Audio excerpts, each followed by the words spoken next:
Don't call her cute, don't call her feisty. She's a rebel, she is nasty, she is brave. She isn't honey, sweetie, sugar pie, baby. And don't you ever say that she was well behaved. Don't you ever say that she was well behaved. And don't you ever say that she was well behaved. Oh, can I tell you the story of what happened last night? Oh yeah, I thought it's that so was funny. the story. No, there's another story of something so funny, and I have to be careful not to say any names. Okay. But it's okay. So back in New Orleans, and I think this is before I knew you.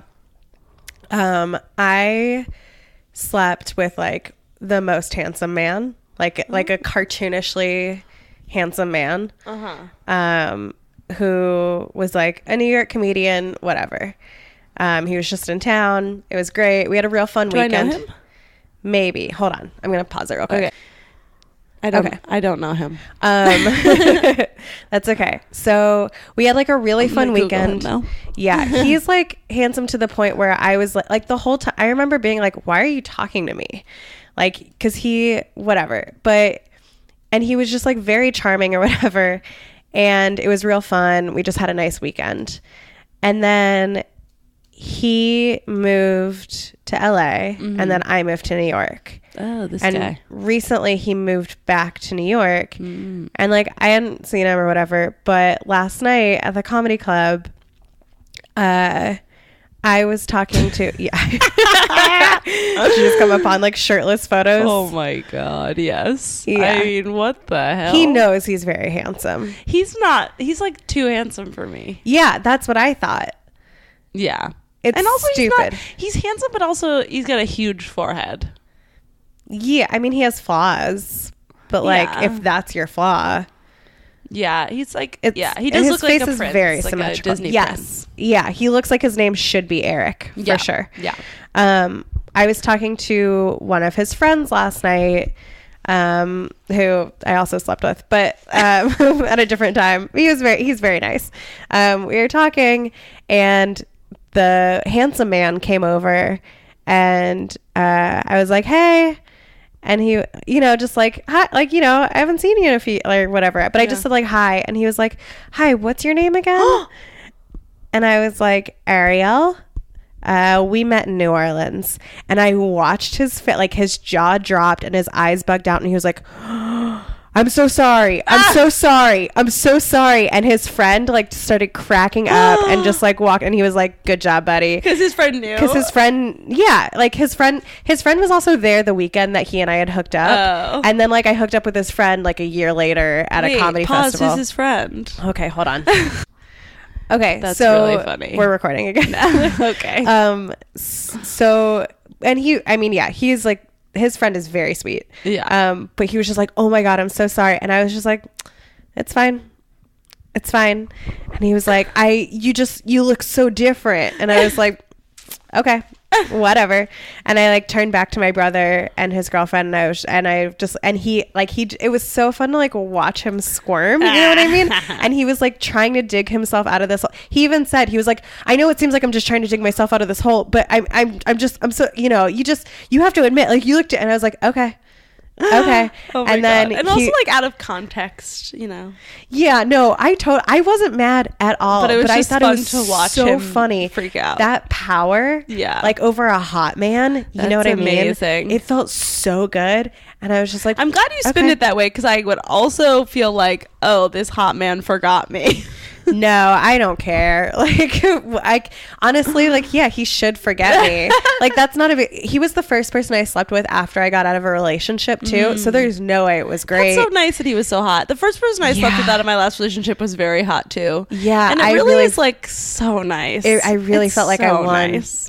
So yeah, God. I wasn't offended at all that he forgot me. Like, it's also like I haven't seen him in 3 or 4 years. Like, it's fine, but just watching him look so uncomfortable, like watching someone who's that attractive. Did you see your herpes jokes or no? No, he did not. I didn't do them last night because that crowd did not deserve them. No.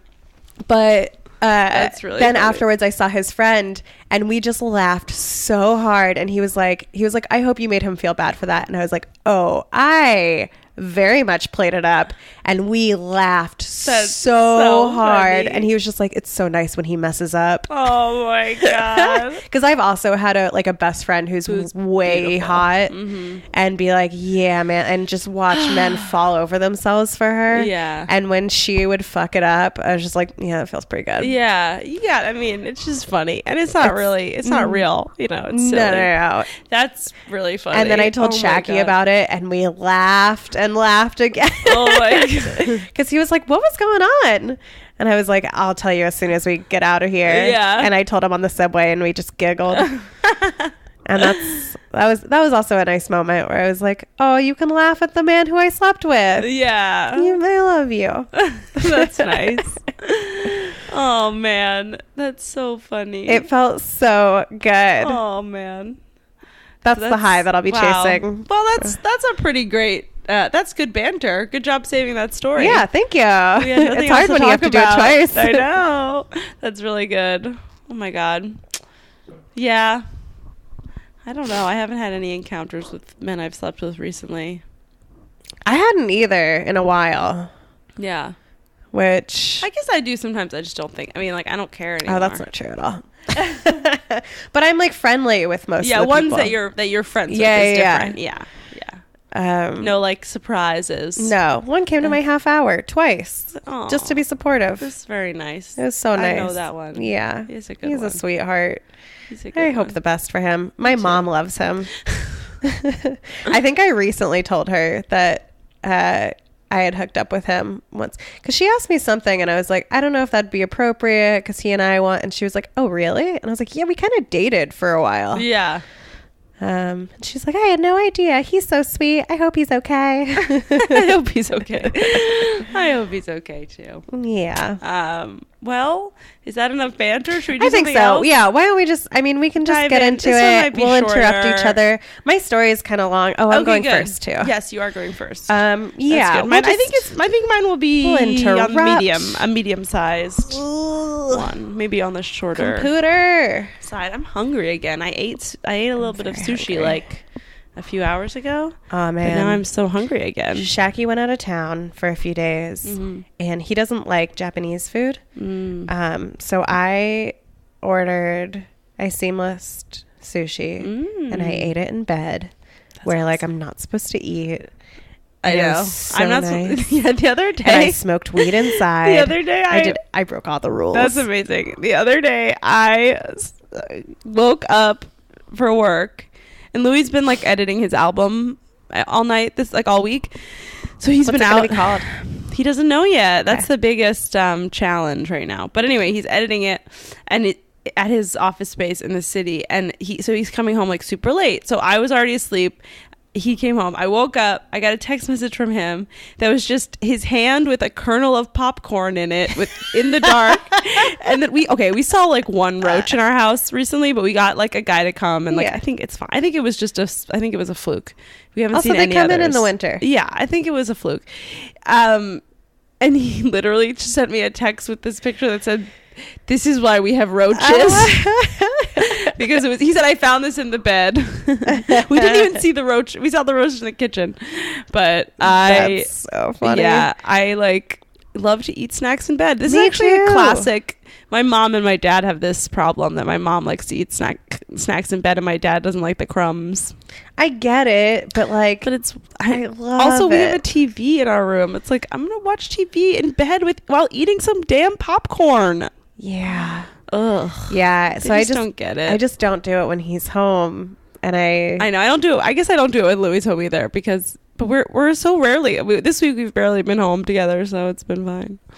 Yeah, and I don't know that I would eat like sushi in bed.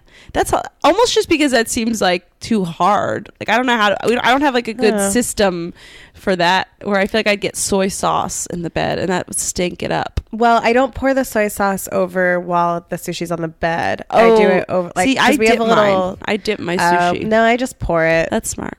I mean, maybe I dip it like in a restaurant. Yeah, but my bed is not a restaurant. No, it's not. And it was just real nice. That's awesome. That's really great. Congratulations. I really delved into being alone in the apartment. That's amazing. I'm so proud of you. Thank you. It doesn't happen very often. And the weed smoking inside was nice too. That's amazing. Because that I'm not supposed to do. Ooh. It's Good one thing of those, Shaggy doesn't listen to this podcast. He does not. That's what they get. Yeah, right? You're not listening. You talk all kinds of shit about them. Yeah, you could couch me in a lot of things if you listen to this. Yeah, and that's like one of those fights I wasn't willing to have because it's like, I get it. Like, if you don't smoke weed, like, I get why you wouldn't want it inside. Like, I get it. But also, it's 20 degrees outside. I'm not going out there to do it. But also, you said that it's made you smoke less, which is good. Yeah, and that is good. I spend way less money on it. Yeah, you used to be pretty into it. Yeah, I used to have a problem. Well, it's not a problem if you got over it so easily. It wasn't. I mean, it was very gradual. I just sort of like gradually but for a while it was a problem. Good. Well, guys, use it as a treat. Your vices, like, weed should not be your personality. Let me just say that. I know. It's not a substitute. And I mean, or it is. I don't know. Just use it as a treat. Life. Do whatever you want. I don't care. There are exceptions. There are people who, like, I understand, like, for some people, high functioning, or like there are some people I know who like have a lot of anxiety and it is the only thing that they have found that helps them. And for that, I say, like, hell yeah, do it. Yeah. But most people, I think, who like are high all of the time are less interesting to me. I'm just saying it can be, you know, moderation. Everyone's different. Do whatever you do. I don't care. Be an alcoholic as long as you're happy.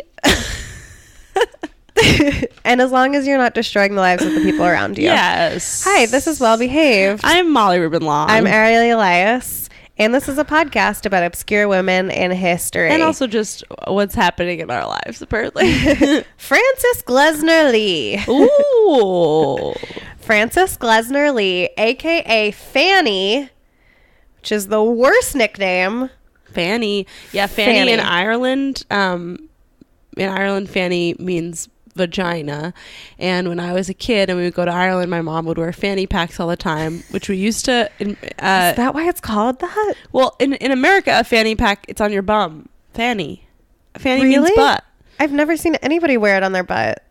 No, I guess you never do wear it on your butt, but I think that's what it was called. But then in Ireland we'd call it fanny pack, and they don't call it that there because fanny like truly means vagina. Yeah, it'd be like saying like pussy pack. Yeah. Which honestly is a better name. It's a great name. And actually I was just supposed to say, we used to make fun of my mom for wearing fanny packs, but now I wear them sometimes and they're so useful and comfortable and, you know, I feel bad. Yeah. I feel like most of your adult life is just feeling, as a girl, most of your adult life is like feeling bad for how you made your mom feel. Yeah, and knowing that you're gonna beat her. It makes me be like, why do I want to do that? Yeah. It sounds terrible. I've had a lot of sinus problems lately, and I was like, oh god, I'm turning into my mom. Ooh, she has sinus relations. Oh. Wait, what do they call fanny packs in Ireland? I don't remember. Maybe bum bags or something, or I don't remember. I could ask an Irish cousin to tell me. Okay. Anyway, stay tuned for next week when we get down to the for sure forget. We get to the bottom of what they call them. Okay. All right.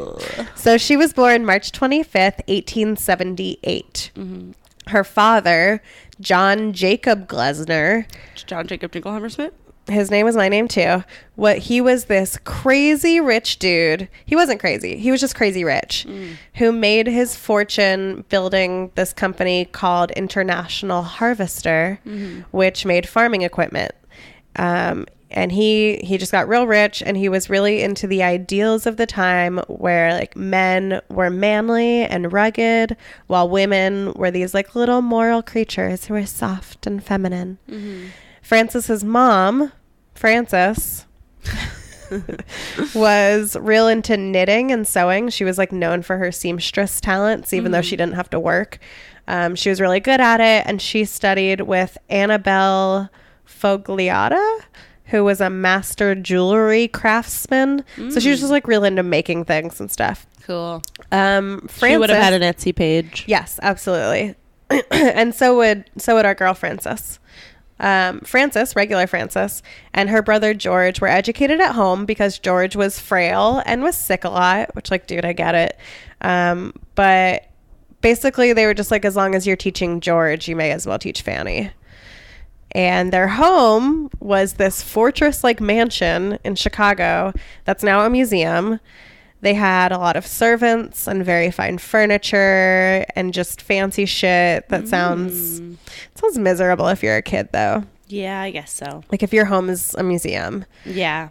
But Frances was being groomed for this life, and she was naturally brilliant, and she learned to pay really close attention to detail because everybody was real into art and shit, and she loved reading Sherlock Holmes.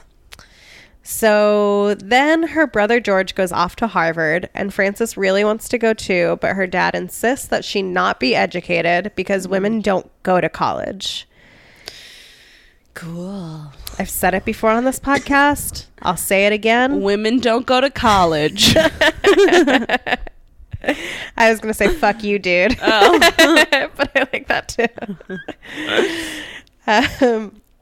So instead, she and her aunt go and chill in Europe for a year, and then she comes back. She's 19 years old. It's time to get married. Yep. She marries this lawyer guy named...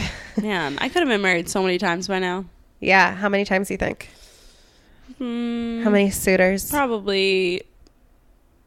Well, ones that I wanted to marry stupidly, probably many, but there's probably only one person who, if I had been like, well, no, there's probably two people who, if I had, during that relationship, been like, we should get married, they would have been like, yeah.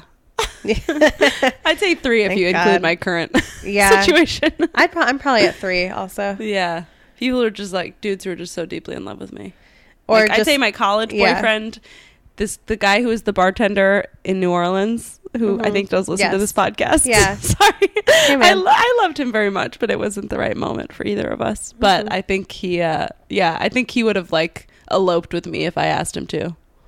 And then probably Louis. Yeah. I think probably somebody who was like very deeply in love with me, somebody who was very deeply insecure, maybe somebody who like needed a green card, and then Shaggy.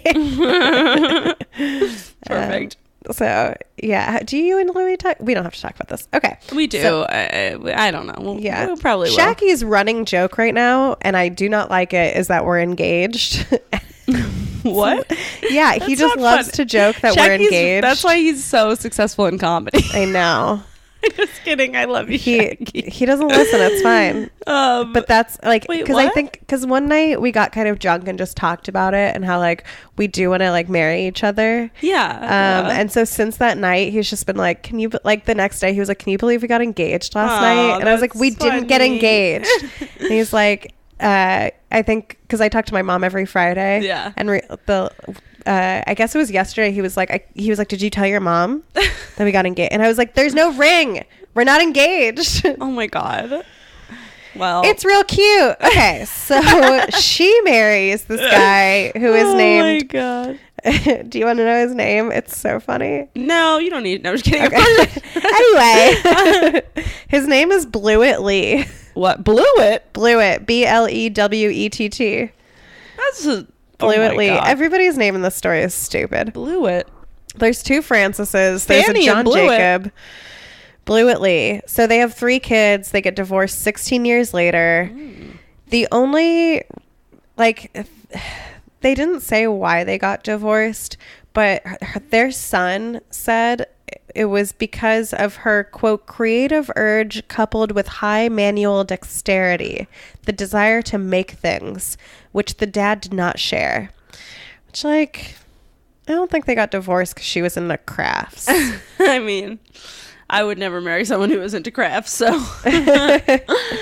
I feel like there's got to be a deeper issue. Yeah, I'm sure there probably was. That sounds like something the kid's like, well, my parents loved each other forever, except for crafts. Yeah, it seems to be the biggest cause of their fights. Yeah.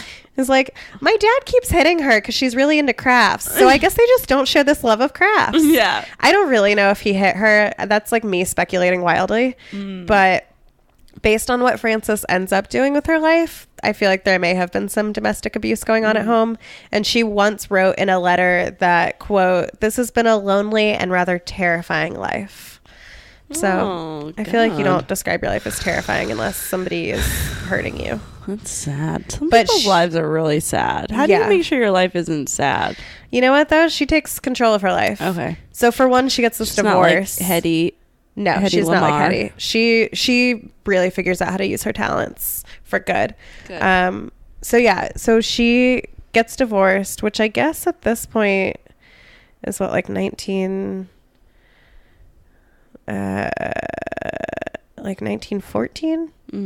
which also, like, that's crazy. That is crazy. Like, that's some progressive shit. That's very early to be divorcing. Yeah, I love it. So at some point she makes friends with the medical examiner for Suffolk County in Massachusetts. And it was this man named George Burgess McGrath. These names I know. What the hell is going on? Well, and she met him because Frances's brother, who is also named George, introduced them. Okay. And they just hit it off. And there's no record that it was ever anything more than a friendship. But, I mean, I feel like that's... Hopefully he helped her out of her lonely life. Yeah, I just feel like text messages didn't exist then. But, like, if they had, they were probably... I mean, you know. But he's also... George is, like, very encouraging of her. And they have they share, like, a morbid curiosity about death and his job, and together they lobbied to have coroners replaced by medical professionals, which begs the question, who were the coroners before they were people with a medical background? Oh god. I tried to look it up and I couldn't, like, it used to be appointed by, like, the king or what, but, like, I don't... It was just like it was just somebody who was like, I'll do it. Which is, like, the last person who should be doing it. Yeah. You're like, why? That's the word. Self-selecting is not the way you want to pick a coroner. I think it's crazy that in some places the coroner is something that you have to run for. It is? Yeah, there are some places where it's elected. I think in New Orleans. So weird. The coroner. Of course it is. In New Orleans, you have to run for it. You have to prove who does the most voodoo or whatever. So Frances is hanging out with, she has all this money. She's getting really into forensics and she's fascinated by the concept of evidence. So she donates a ton of money to Harvard. She creates the first department of legal medicine in the country. And then she's like, well, while I'm at it, here's money for the Harvard Associates in Police Science. And from there, from dun dun. Yeah, exactly. From there, other places in the country are like, oh, hey, did you know that we could use evidence and the person performing the autopsy should be a doctor? And they just kind of like follow Harvard's lead. Cool. And start doing that because of Frances. So Frances then was convinced that crimes could be solved using scientific analysis and evidence found at the crime scene. And so even if you couldn't know who done it based on the crime scene, if you paid close enough attention to detail, you could know what happened. Yeah. What done it. Yeah. And at the time, there were so many misclassifications of crime scenes. Wow. And, like, evidence would be handled improperly and things would be moved around. Like, you just have, like, cops clonking through with their muddy boots. Accidents would be labeled as murders and murders would be labeled as brain aneurysms. And there was just, like, no real order to it. Yeah. And they had there was like, you would just have like a dude who it was like his first day on the job and he'd be like, all right, go figure out what happened here. So by this point, Frances's kids are grown. She still has all this money and time and craftiness. So she starts making dollhouses, but not regular dollhouses. Like you would never give these to a kid unless you really wanted to fuck them up. She would painstakingly knit dolls and the outfits for them, paying close attention to detail. She would use real food to stock the pantries, maybe like a peeled potato on the sink, everything carefully in its place to represent crime scenes. What? So, and the details on these are insane. Like I watched this documentary and they show them and it's insane. Whoa. The tablecloths are like stitched with the accurate patterns. You can see blood spatters along the walls, lipstick smears on pillowcases, which chairs were overturned. Was she just doing these like for art? She was doing these because she felt like if these detectives could see the crime scene, they could train their eye to figure out what happened. This was supposed to be like a tool. These were tools. And also she had nothing else to do. Right. She's just this, and she's good at it. The light switches actually worked. Whoa. She would have mouse traps that worked. But did she like electric wire them? Yeah, she like did all this shit. Wow. And then the corpses would be accurately discolored or bloated. And they're also on a scale of 1 inch per foot. So she was telling the detectives, and they say it in this documentary too. It was called Of Dolls and Murder. It's on YouTube and it's free. It's not really about her. It's just about these dollhouses. But she would tell the detectives, like, if you're 6 feet tall, you need to imagine yourself shrinking down to 6 inches and walking into these crime scenes.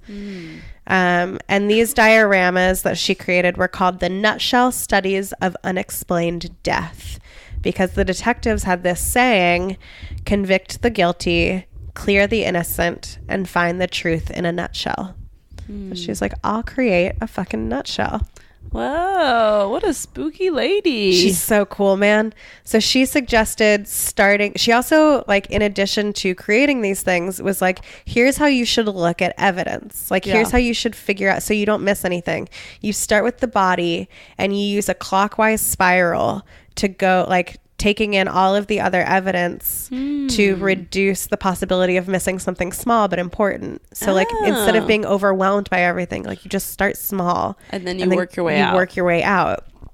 Each model cost between $3,000 and $4,500 to create, which I didn't look up what that is in today's money, but she made about 20 of them. And it seems like, in addition to being really into solving crime and like making these models for the sake of justice, this seemed like it was also like her way of living life among normal people. So like, because I can't imagine, for one, she was super sheltered. Like, she lived a really sheltered, like, her dad wouldn't let her leave home to go to school even as a kid. Right. So like, I can't, like, she didn't have that many friends. Yeah. And it seems like she wanted a lot more. And I can't imagine that you spend like all of this time like paying so much attention to all of these little details and like really getting into the scene without putting yourself in it. Yeah. And like imagining yourself. Yeah. And like, yeah, she was just like, she was like confined to her little section of society, and her whole life was like what other people deemed appropriate for her. Yeah. And a lot of the crime scenes involved women. A lot of the crime scenes like involved women, and so like like these female victims, it was a lot of times like living in a boarding house or whatever, just like someone trying to live a normal life and encountering bad luck or like scorned lovers. Like, I don't know, it didn't say this is my interpretation of it. It just seems like she like threw herself into this. Yeah, it was like an escape for her. And it seems like she also had a brilliant imagination. So cool. So she did this, and then she would hold these seminars with 30 or 40 detectives and other law enforcement and teach them how to use her models. In 1943, New Hampshire appointed her state police captain. She was the only female police captain in the country. Earl Stanley Gardner, who wrote the Perry Mason novels, wrote that she had a logical, orderly mind that was suited for police work, that she was a perfectionist with a warm heart and a keen sense of justice. Wow. He also dedicated several of his books to her. And I don't know if you ever watched Murder, She Wrote. I did not. When I was a kid, a little bit. Well, the character Jessica Fletcher is based off of Frances. Frances she became known as the mother of forensic science. She died on January 27th, 1962 at the age of 83. And after she died, Harvard got rid of their forensic science program. I mean, whatever. You know, like, it's not like crimes are a thing in Boston or anything. So she, and then they just like didn't want the nutshells anymore. But fortunately, a former Harvard professor had just become the chief medical examiner for Maryland and was like, can I take these? And they're like, yeah, do whatever you want with them. So now they're used to help train detectives, mostly in Baltimore. And the current chief medical examiner for Maryland said, quote, people take them as seriously as any other crime scene. I've never seen anybody make jokes because of the degree of intricacy and detail. The quality is stunning. I have never seen any computer generated programs that even come close. Wow. So that's Frances Glessner Lee. Wow. A huge thank you to Jen Tisdale for the suggestion. Cool. I don't know. I fell kind of in love with Frances researching her. Aww. Like, I really, really liked her. Also, if you're in DC between now and January 28th, you can go see the nutshells on display as part of the Renwick Gallery. Cool. So Your brother should go. My brother should go. I would go take a trip down To see it? Yeah, for sure. Cool. If I can swing it, I would love to Maybe we go should see do that. a weekend in DC. Yeah, maybe we can bring their recording equipment and find somebody who is in charge of it and ask them questions about it. Yeah, and do Maybe. spots. Yeah, and do spots. My sources were the Smithsonian American Art Museum, New York Times, it was a great article called Murder Downsized by Eve Kahn, Harvard Magazine, Glessner House Museum, and the Baltimore Sun, an article by Lisa Respers. That's pretty awesome. I'm panicking right now because I just realized that I don't know how to pronounce the woman I did this last name. So we're going to find out together. Let me see. It's Szenes. Ooh. Szenes.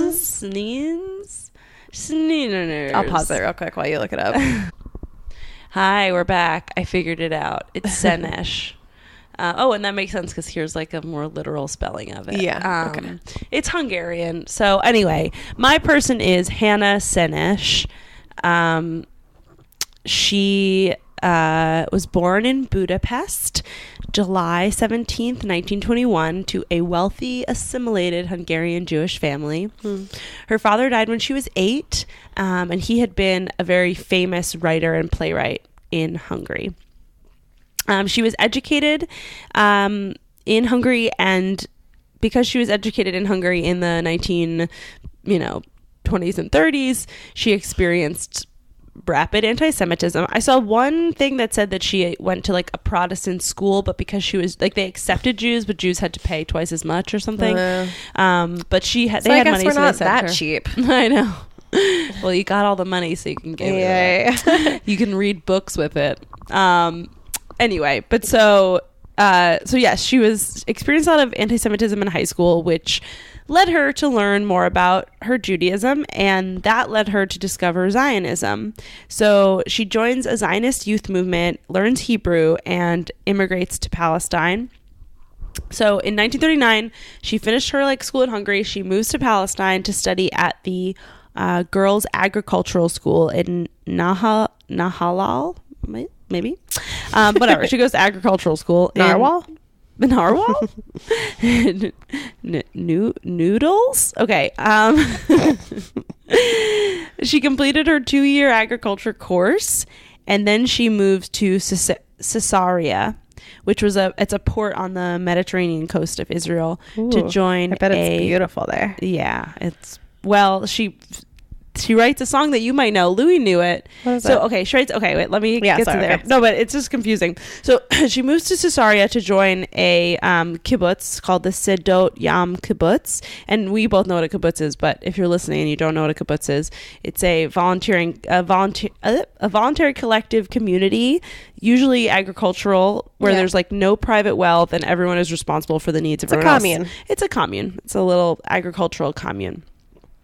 in Israel.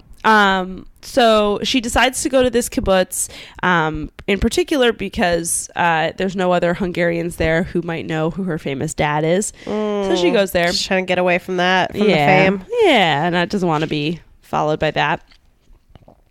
So, the song, so she works in the laundry room and the kitchen, and she writes in her diary about how hard it is. I don't think she, loved it.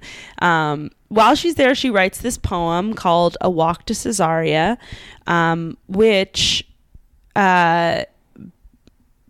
was later, so she writes it in 1942, and then in 1945, the composer David Zahavi turns it into a song called Eli, Eli, which is at the end of Schindler's List, apparently. And it's it means my God, my God. Yeah. And it's so it's sort of become one of the unofficial anthems of Israel. List. Oh yeah, I watched it recently. But I think Louis was oh yeah, I know that song. Apparently it's the most commonly played song in Israel on Holocaust Memorial Day. That's a fun fact. How's it go? Here, we can pause it again. We're doing a lot of pausing. Yeah, but let me find it for you.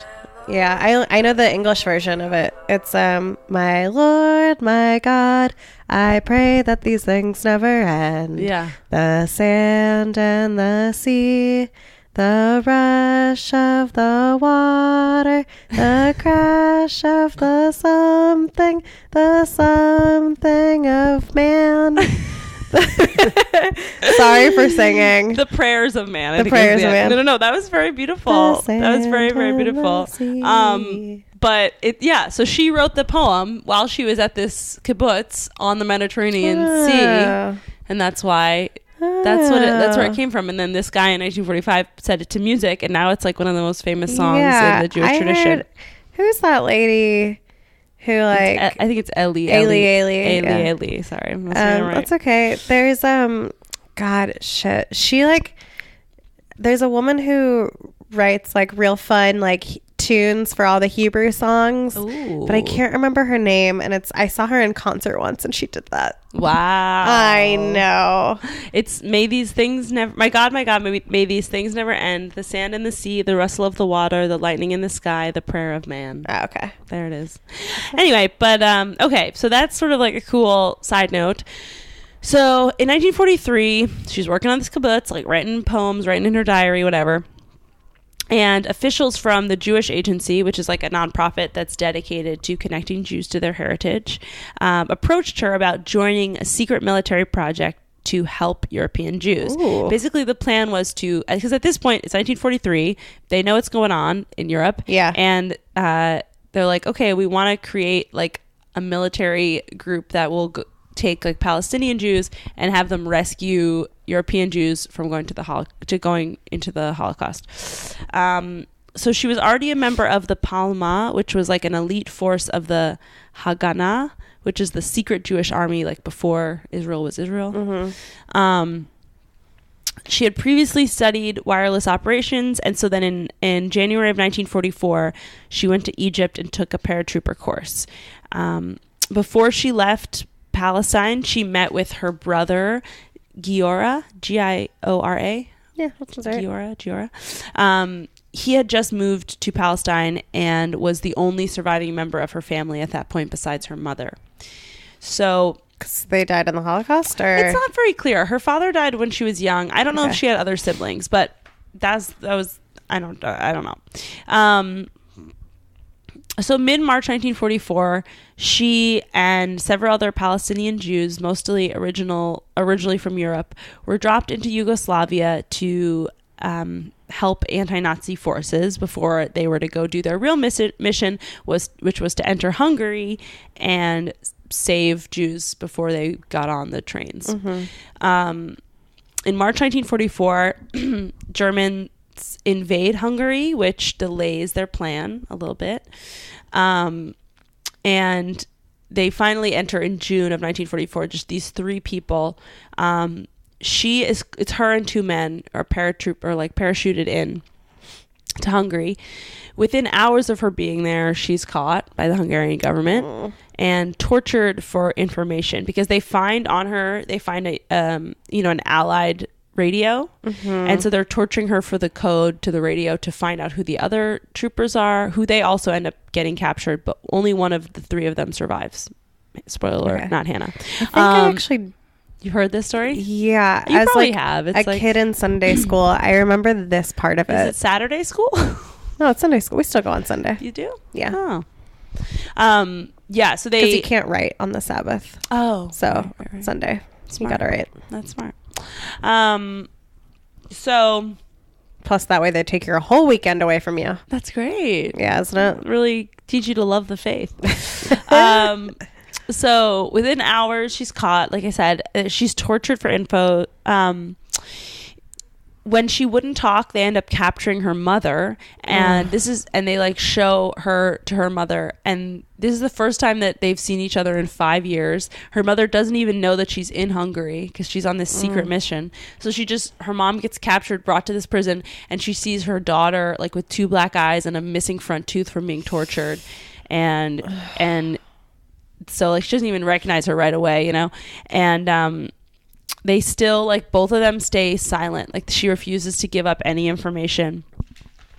They keep them both in prison for 2 months. Well, but and, like, the mom didn't know anything, no, right? but they were hoping to get the mom there and then, like, have that make her emotional, talk. whatever. And it didn't. So they keep them both in prison, but in separate, you know, stalls, like with the wall between them for 2 months. And in September 1944, they release the mom. And she works to get her daughter legal counsel. In November, Hannah is tried as a spy before a tribunal. She pleads her case by basically saying, like, the war is almost over. You guys are about to get judged for what you're doing. Don't be an idiot.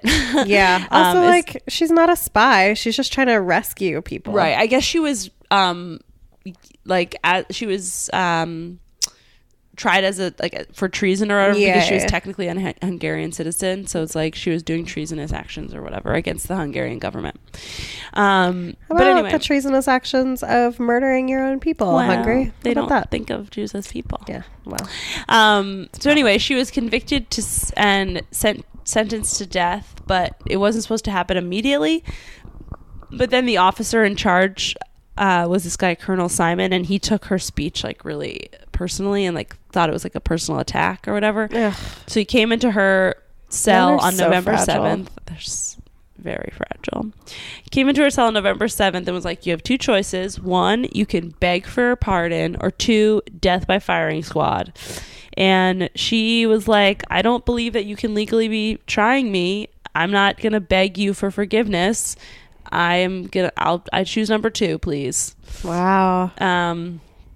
She like quickly wrote notes to her mom and her comrades, and she refused. This is pretty badass. She refused a blindfold so she could look her murderers in the eyes. Yeah. Is the blindfold for the person being shot, or is it for the people doing the shooting? I don't know. Do you think? Maybe both. I mean, I think if I was going to be, I would want a blindfold. I don't want to know what's coming, I guess. I don't know. It's so scary.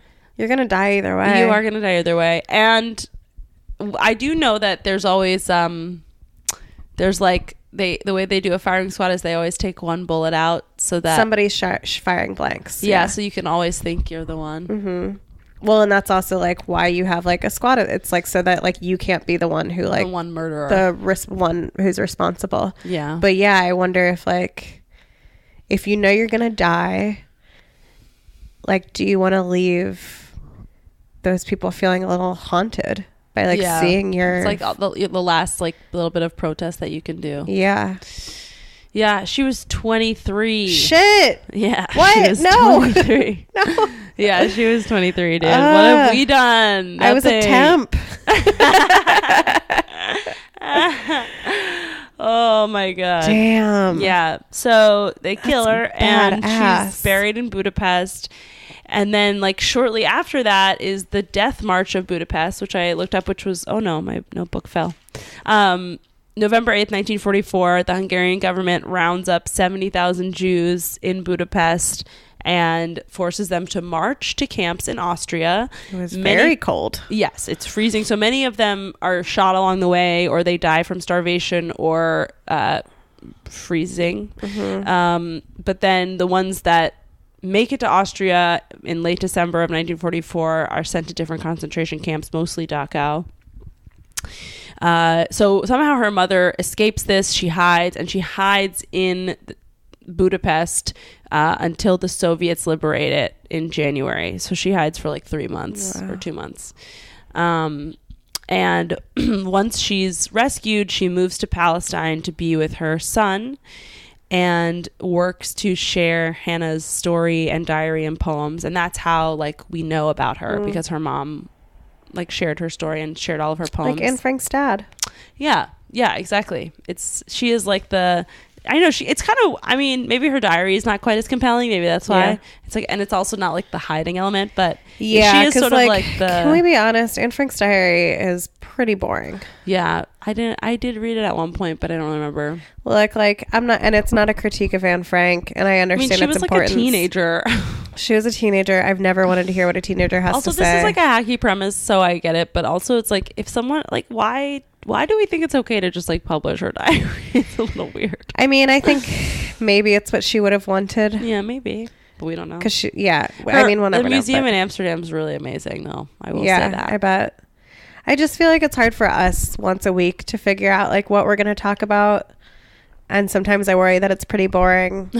So if you're just in an attic for a while, I'm not trying to be insensitive. And I realize it is. It's not coming out great. No, I know. She was a hero. She was a hero. And here's the thing. It's a little, I mean, look, it's not the most riveting book, but she wasn't trying to write a book. Yeah, right. She's just writing a diary. So I couldn't get through it, but it's pretty good. Yeah, totally. It's so much better than my bullshit. Yeah. You know, it's there's a narrative. If she had lived and she was able to like write some not creative nonfiction, it probably would have been stellar. Yeah. So anyway, but she was. We could have gotten Harry Potter 40 years earlier. I know. I don't know if she had that kind of mind. No, I don't know. But anyways, the. Yeah, so Hannah was... Cut that all out.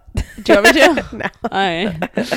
Hannah was the child of a famous writer, so she already like had that in her brain, I guess. And yeah, so her mom shared her stories.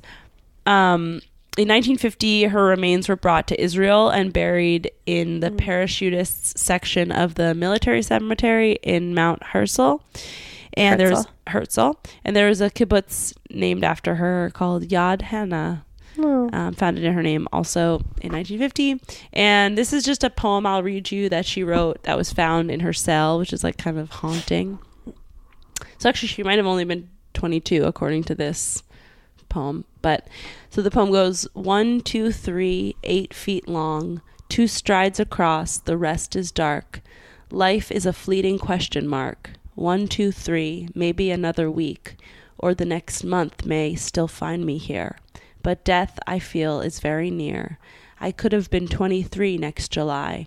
I gambled on what mattered most. The dice were cast. I lost. Shit. Yeah. So. Could use a little more rhyming. Yeah. Look, all poems don't have to rhyme, baby. They don't have to, but they should. No. Oh man, that's beautiful. Yeah. It's very sad. Very sad. Yeah. So she's just sort of like a really brave, cool lady. I mean, look, we don't have to get into Israel stuff. That's complicated. And we won't. I'm sure we won't. But I decided, as I said last week, I decided to do 2 Jewish women in a row because it was Christmas time. Very different Jewish women. Very different, right? I will say they kind of lived around the same time. I mean, Hannah only lived for 22 years, but they were alive at the same time. Yeah, both that's from real like interesting. Eastern Europe, sort of. Easternish Europe. Yeah. Where was Hetty from again? Austria. So I mean, that's both from like a similar areas kind of in the world, but led very different lives. Yeah, geez. So that's my lady. Man, that's great. Yeah, Hannah. I can't pronounce her last name again. I already forgot. Szenes. There it is. Or Szenes. Szenes. Hannah Szenes. Yeah, I have a very vague memory of learning. I just remember learning about how like she was tortured but still didn't give up the names. I didn't know any of the other stuff though. And that she was killed. I think they told us that she was like tortured to death. Which is it's so fascinating, like the thing, like the little details that they left out, because like I remember for the story of Purim, like at the end of it, Haman dies. But then when we were like 12, they were like, okay, I think you're old enough to know they impaled him and all of his sons. Like, okay. All right. Wow. That's spooky. How many years did you go to Jewish Sunday school? Until I was 13, until I was bat mitzvahed. Oh. And then I was a teacher's aide. From when? From when you were like 5? Yeah, 4 or 5. Until I was every 13. Sunday? Yeah, I mean, unless it was like, I mean, not during the summer. Oh, you know why I was confused when you said Sunday school? Do they not call it Hebrew school? We also had Hebrew school. Hebrew school started when you were 7. Oh. And that was an hour before Sunday school. So it would be. I feel like they don't call. Do they call it Sunday school in northern Jewish places? I mean, I couldn't tell you. It feels like a weird assimilation for the South. Yeah, I feel like growing up, I never heard any Jewish people. They would just call it Hebrew school. It was Hebrew school from 9 to 10, and then religious school might be what they call it. Maybe religious school from 10 to 12. Like the pre-bat mitzvah stuff was all like Hebrew school.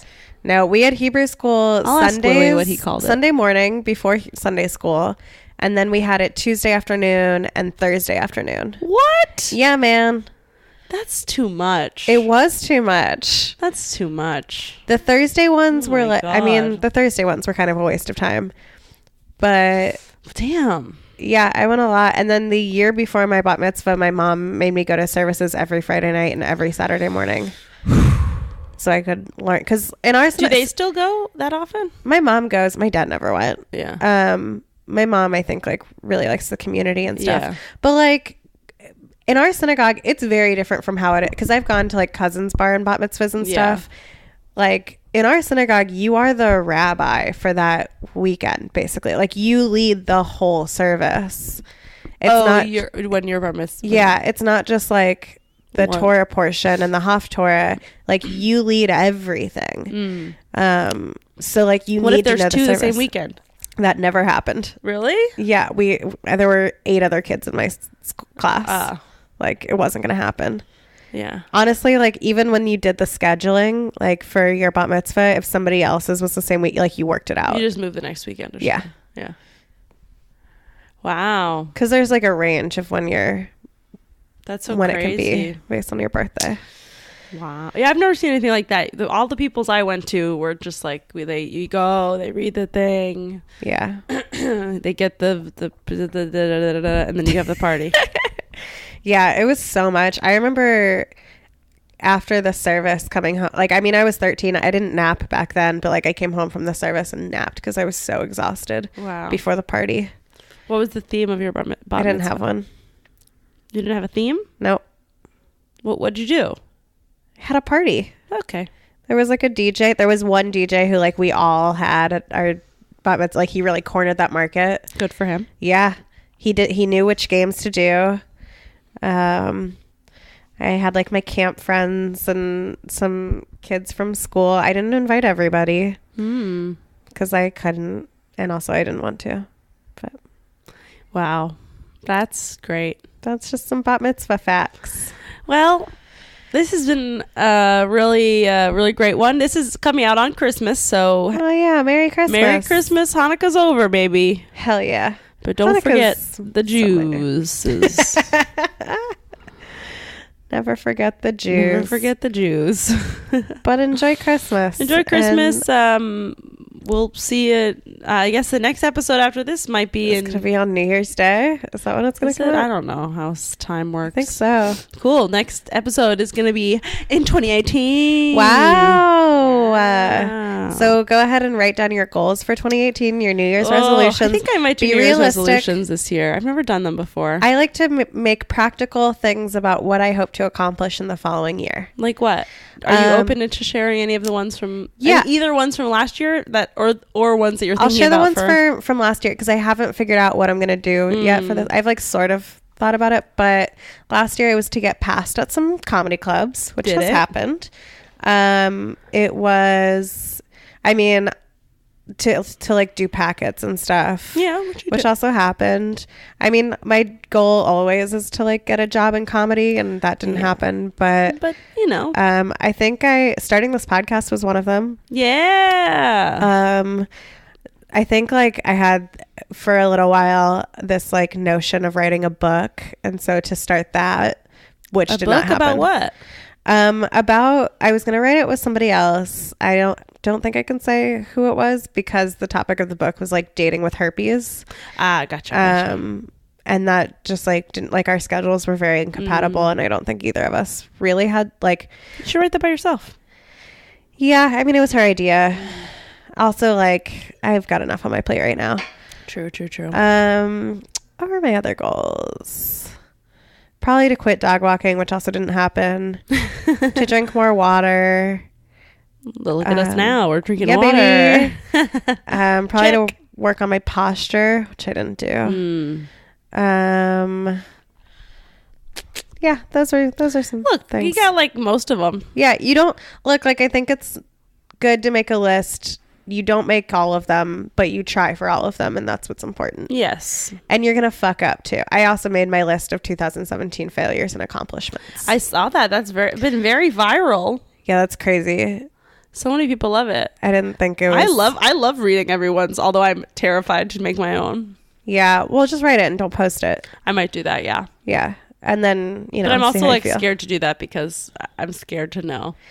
It's kind of nice. It's like nice to be honest with yourself. I think it helps sort of like mentally prepare yourself for what you need to work on, and also gives you like you get to pat yourself on the back a little. Yeah, you're right. I'll do one. Maybe I'll make Louis do it with me. Yeah. Shaki and I sort of like out loud did his last night. We did his accomplishments because he couldn't think of any. And I was like, are you kidding me? You sold a show. Yeah. You fucking... That's it. I mean, there were other... I also was like, you bought a couch. That's huge. Oh my God, I haven't seen your new couch yet. You got to come over and see your couch. It's like... It's blue and it's velvety and it's nice. All right. Okay. This feels like we're just rambling now. Okay. I love you so much. Holidays, maybe Merry Christmas. Yeah. Please rate, review, and subscribe. Oh my God, please. Just do you have anything to promote? I doubt I have nothing nothing this week. Nobody's going anywhere that week, right? Yeah, we're all I don't think this is. I truly don't think I have. You're here the whole time, though, right? At all. Oh, I mean, if you want to come to a show on Christmas, I'll Tonight. I'll be at QED at 7:00, which I did last year and was really fun because it was Asians and Jews in the audience, and it was great. That's fun. Oh my God. Okay. That's it. And I'm going to be very hungover probably because we go to a 7 Fishes dinner on Christmas Eve where it's $20 all you can drink wine. 7 Fishes? Yeah. It's a Greek thing. They have like 7 different fish courses. It's so good. No, I don't really have anything. Okay. All right. So then, rate, review, and subscribe. Let us email us suggestions. wellbehavedpod@gmail.com. Or tweet at us or whatever. All right. Okay. See you later. Keep making history.